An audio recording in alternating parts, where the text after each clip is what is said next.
ইতিমধ্যে আমাদের মন্ত্রণালয়ে আমাদের নিজেদের মধ্যে ইন্টারনালি কয়েকবার কথা হয়েছে, কারণ আমরা মনে করি যে পানামনগর আমাদের একটা খুবই গুরুত্বপূর্ণ সাইট এবং এটাকে আমরা ইন্টারন্যাশনালি প্রজেক্ট করার মতো একটা জায়গা।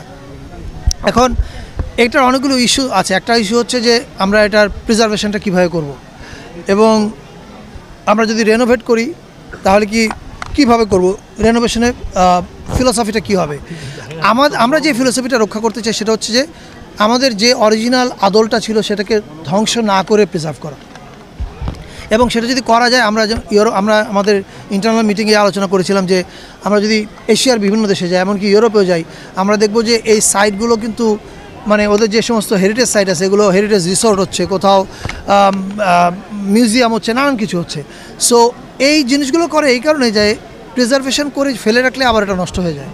প্রিজার্ভেশন করার সাথে সাথে ওটা ইউজেবল করতে হয়, মানুষকে ওখানে যেতে দিতে হয়, মানুষ ভিজিট করতে হবে, ঘুরতে যাবে প্রতিনিয়ত, তাহলে ওই জায়গাটা ব্যবহার হলে হয় কি জায়গাটা মেনটেন করা হয় প্রপারলি। সো সেটা আমাদের মাথায় আছে, তবে এখনই বলবার মতো আমরা কোনো বড় পরিকল্পনা আপনাদের বলতে পারছি না, কিন্তু এটা আমাদের মধ্যে ইন্টারনালি আলোচনা হয়েছে এবং আমি মনে করি আমাদের সরকারেরও ফিলোসফি এটা, আমরা সব ধর্ম, সব বর্ণ, যার যা পরিচয়ের ভিত্তিতে আমরা কাউকে আলাদা করব না, সবার পাশে আমরা আছি এবং আমরা থাকবো। আর শিল্পচর্চার কথা যেটা বলছেন, আপনি শিল্পকলা একাডেমির যদি গত 3 মাসের প্রোগ্রাম দেখেন, কর্মসূচি দেখেন, আপনি দেখবেন যে প্রতি মাসে ওরা কোনো মাসে 40, 50, 60, 70টা পর্যন্ত কালচার প্রোগ্রাম করছে। এগুলো করার পিছনে মূল কারণটা হচ্ছে সারা দেশে সংস্কৃতির উৎসবটা ছড়িয়ে দেওয়া, এবং আমরা সেটা ছড়াতে পারছি বলে আমরা বিশ্বাস করছি। কিন্তু আমরা তখন ওই সময় কী করেছি, আমরা মুসলমানরা হিন্দুদের মন্দির পাহারা দিয়েছি, আমরা নিজেরা নিজেদের মহল্লা পাহারা দিয়েছি, আমরা নিজেরাই নিজেদের পাশে দাঁড়িয়েছি।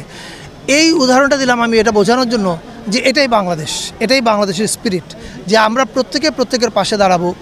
এতে কার ধর্মীয় পরিচয় কী, কার অন্য পরিচয় কী, এটার দিকে আমরা তাকাবো না। তারুণ্যের উৎসব নামে একটা প্রজেক্ট হচ্ছে, আপনারা জানেন, সেখানেও অনেক কালচার প্রোগ্রাম হচ্ছে। ফলে কালচার প্রোগ্রামের সংখ্যা আগের চেয়ে কমেছে আমি বিশ্বাস করি না, বরং বেড়েছে। তবে বিচ্ছিন্ন যে 2-একটা ঘটনার কথা বলেছেন আপনি, সেটা আমরা অস্বীকার করছি না, এবং সেই সব ক্ষেত্রে আমরা আমাদের সরকারের তরফ থেকে, আপনি প্রেস সেক্রেটারি শফিকুল আলমের বক্তৃতা শুনেছেন, আপনি এর আগে আমাদের আরেকজন উপদেষ্টার বক্তৃতা শুনেছেন, আমরা এই সকল প্রকার, বাংলাদেশ হচ্ছে বৈচিত্র্যের জায়গা, এই বৈচিত্র্য রক্ষার জন্য আমরা সব কাজ করব, এবং এজন্য প্রশাসন, পুলিশ প্রশাসন সবাই এই বিষয়ে নির্দেশিত।